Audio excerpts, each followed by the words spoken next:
大家好，瓦格纳雇佣军首领普里戈金带头搞的兵变与迅雷不及掩耳之势结束了，这让西方一定相当失望。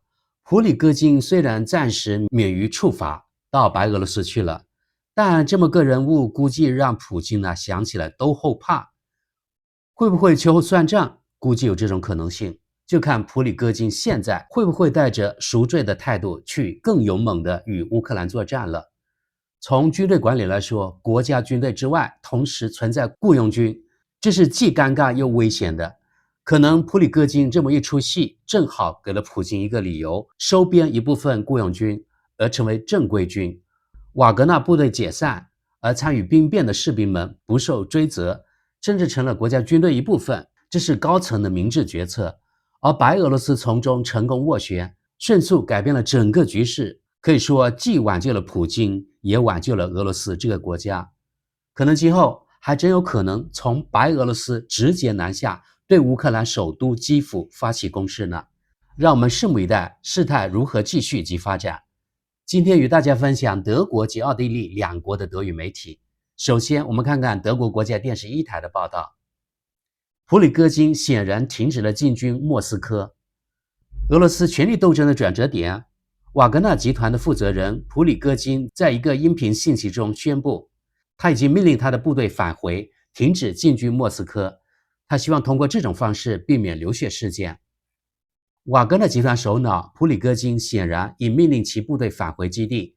根据普里戈金的音频消息，这是为了避免流血事件。瓦格纳雇佣兵从昨晚开始向莫斯科挺进。白俄罗斯总统办公室还表示，普里戈金准备停止他的战事在俄罗斯的推进。亚历山大·卢卡申科总统在俄罗斯总统弗拉基米尔·普京的同意下，与普里戈金举行了会谈。关于瓦格纳战士的安全问题的协议已经摆在桌面上。普里戈金，瓦格纳雇佣军离莫斯科200公里。普里戈金说，他的战士已经离莫斯科只有200公里。在普里戈金和俄罗斯国防部之间的权力斗争升级后，该车队已往俄罗斯首都行进。周六晚上，瓦格纳军队从乌克兰向俄罗斯推进。据普里戈金说，他们占领了俄罗斯南部城市顿河畔罗斯托夫的军事设施，那里是俄罗斯南部战区总部所在地，这是对乌克兰战争的指挥中心。周六上午，普京本人曾称他的前支持者普里戈金为叛徒。普京说，这是在我们国家和人民的背后捅刀子。普京在次电话讲话中说，任何举起武器和组织武装叛乱的人都将受到惩罚。总统严重失误，这名雇佣军首脑随后指责普京完全误判了形势。他在其电报频道的语音信息中说，总统严重失误。在描述自己的角色时，他说，我们是祖国的爱国者。普里戈金宣布结束俄罗斯的腐败、谎言和官僚主义。这是这位自称拥有 2.5 万名战士的雇佣兵首脑第一次也公开挑战普京。俄罗斯武装部队有大约150万人。接着我们来看看同是德语媒体奥地利标准报对同一件事情的报道。普里戈金接受了他的正义之行，没有受到惩罚。雇佣兵组织瓦格纳的首脑普里戈金在大约24小时后，于周六晚上召回了他的战士，他本人现在必须去白俄罗斯。配图说明，周六晚上，瓦格纳雇佣兵部队的首脑普里戈金离开顿河畔洛斯托夫的南方战区总部，与一名路人握手。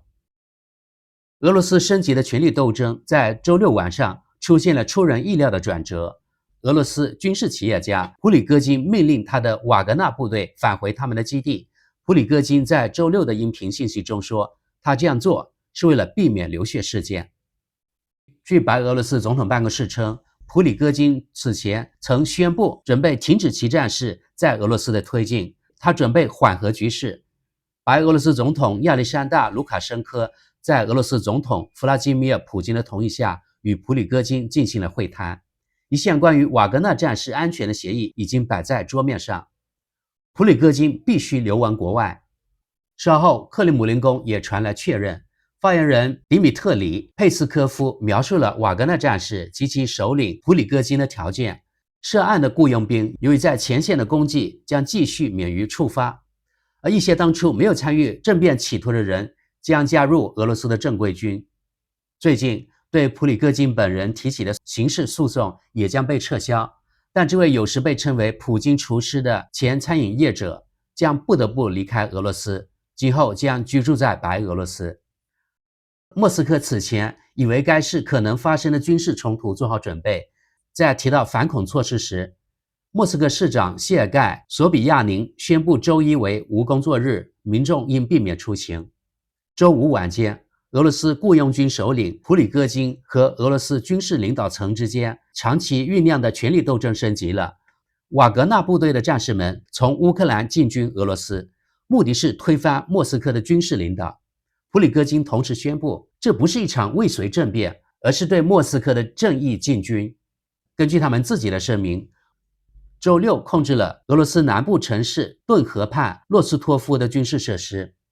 一个瓦格纳车队在前往莫斯科的路上，经过奥罗涅日市，遭到俄罗斯军用直升机的射击。普京在电视上谈到了叛国和威胁俄罗斯生存的武装叛乱。在当时的反应中，普里戈金宣布他和他的战士们不会投降。车臣强人拉姆赞·卡德罗夫站在普京一边，说他的部队已经准备好帮助镇压瓦格纳战士。背后插刀，普京随后在周六上午就以严厉的反应威胁普里戈金，并呼吁瓦格纳雇佣军不要参与犯罪行动。我们需要所有力量的团结。总统在周六临时电视讲话中说，我们看到的是在背后捅刀子。他说，任何举起武器反对军队的人都是叛徒，将受到惩罚。他说，军队有必要的命令。普京将这种情况与1917年俄罗斯十月革命后的内战相提并论。当时布尔什维克的红军和反共产主义力量的白军在俄皇倒台后进行了多年的激烈战斗。几个月来，普里戈金尖锐地批评了国防部长谢尔盖·绍伊古和总参谋长瓦列里·格拉西莫夫周围的军事领导层，并指责他们无能。现在也公开反对普京。普京长期以来一直在提拔这位雇佣军首领。在电报中的音频信息中说，总统说的叛国是犯了一个大错。他补充说，没有人会向总统的命令低头，因为我们不希望国家继续生活在腐败、欺诈和官僚主义中。普里戈金周五曾在电报上指责从空中攻击瓦格纳雇佣军，杀死了许多战士。现在他将阻止军事领导层的邪恶，那些破坏了数以万计的俄罗斯士兵生命的人将受到惩罚。瓦格纳首领说，我们有 2.5 万人，我们将找出国家陷入混乱的原因。俄罗斯国防部拒绝了普里戈金的指责。国内情报部门 FSB 于周五晚间对普里戈金进行了刑事立案，指控他煽动武装叛乱。周六，莫斯科南部的卡卢加地区当局也采取了安全措施。该州州长呼吁公民，除非绝对必要，否则请不要驾驶私家车在这些道路上行驶。他提到了通往俄罗斯其他地区和乌克兰的连接道路，因此限制措施适用于与卡卢加邻近的地区图拉、布良斯克、奥尔洛夫和斯莫林斯克的边界地区。卡卢加是同名首府，距莫斯科约180公里。好，奥地利的报道也结束了。我们先看奥地利媒体标准报的读者评论。奥地利号称中立国，我觉得他们其实并不中立，还是西方阵营的一员。那么他们的读者是怎么看的呢？我希望乌克兰能以某种方式利用这种情况，将自己从其控制下解放出来。下一位，然而如果这一切是一个佯攻，那就太精彩了，引诱乌克兰人出来。下一位，普京会度过这个难关的。瓦格纳这些家伙更偏向右翼，想让战争更升级。只要没有民主党人站出来，对普京来说就不会有什么危险。下一位，卢卡申科宣布他解决冲突的建议已被普里戈金和普京接受，这在多大程度上是真的还有待观察，这一点仍不清楚。下一位，难以置信。一方面，我对俄罗斯人之间的混乱有点幸灾乐祸，好笑，但另一方面，我不认为这使整个局势变得不那么危险。下一位，这是个危险的故事，这已经让我很头痛了。即使普京被推翻，也不会有正直的民主人士，甚至和平主义者接替他。普京厨师显然也失职了。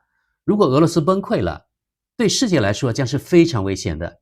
在我年轻的时候，至少在80年代，一切在我看来，在某种程度上还是可以预测的。但今天呢？大流行病、欧洲战争、恐怖活动、气候变化、强大的人工智能、社会撕裂、各地的难民潮等等等等，是不是只有我觉得这一切都要付诸东流了？我希望这只是我的轻微焦虑症，至少可以治疗。下一位，好吧，当时人们害怕核战争，建造私人烟体，担心新的冰河期，树木枯萎、切尔诺贝利、艾滋病等等等等，仅举几个例子。但我们那个时代的男孩们仍然生活得无忧无虑，不像现在的年轻人，恐慌模式似乎会传染，不要被他吓到，只要记住我们已经经历过的事情就可以啦。不，你肯定不是唯一这么想的人。对我和我周围的几乎所有人来说，我们也认为10年前甚至更短时间，我们永远不会想象这个世界会像我们现在发现的那样糟糕，非常压抑，令人不安，而且不知何故，狂热和不理智的情况越来越严重。下一评论，如果瓦格纳部队撤回到他们在俄罗斯南部占领的军事基地，等待时机，并为自己谈出好的条件，他们就没有损失。他们可以集结、休养、加满燃料，重新武装武器，明天向总统发出最后通牒，或再次进军莫斯科。下一位，让我们希望普京现在有一个替罪羊，给从乌克兰撤军开脱。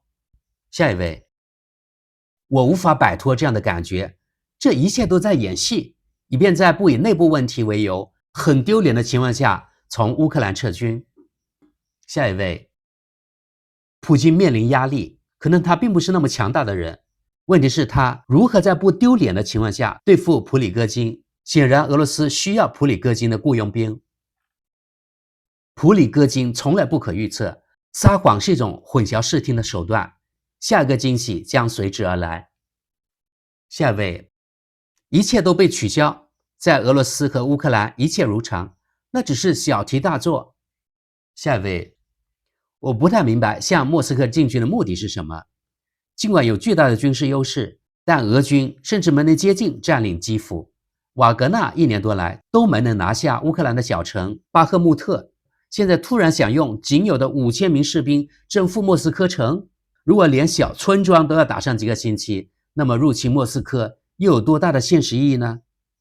下一位，在俄罗斯用实力说话，普京说他在克里姆林宫工作，但随他的飞机逃到了圣彼得堡。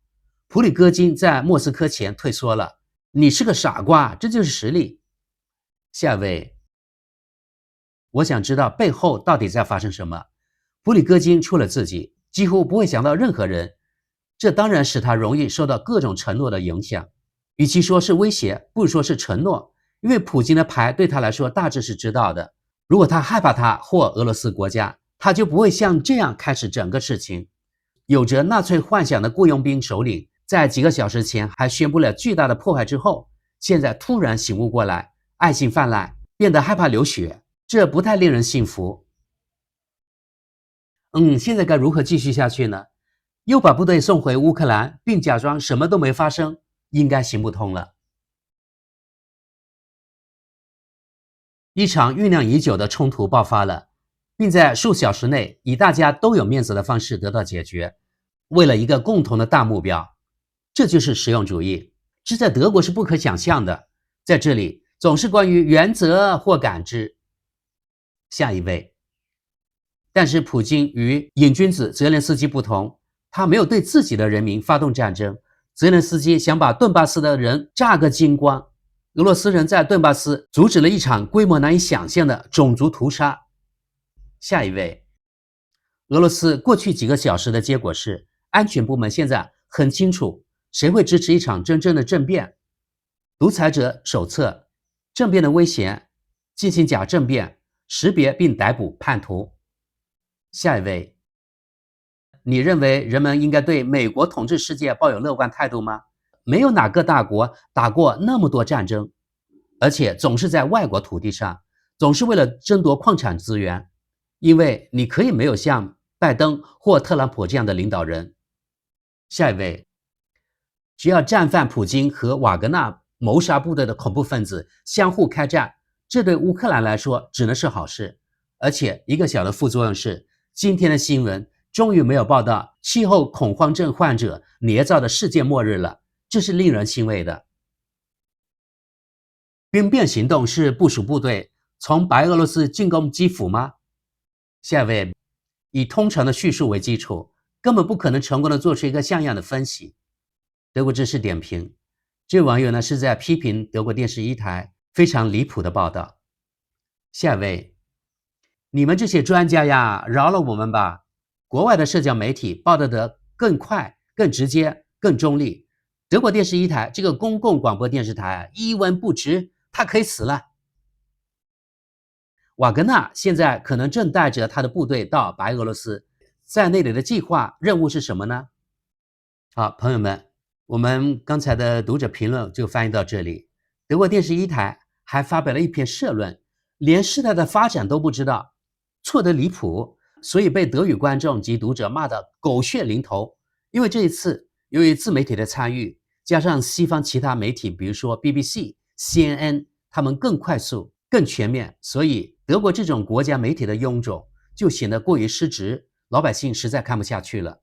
其实德国社会是极其反对被迫缴纳费用资助这种国家媒体的，但是德国国会里的那些议员们就是违背德国老百姓的意愿，继续让这种国家媒体存活下去。因为这些议员下岗后可以到这些机构里去谋职或养老，这是德国这种体制赋予他们的特权。中国国内那些公知恨国党是不懂得德国这种内幕的。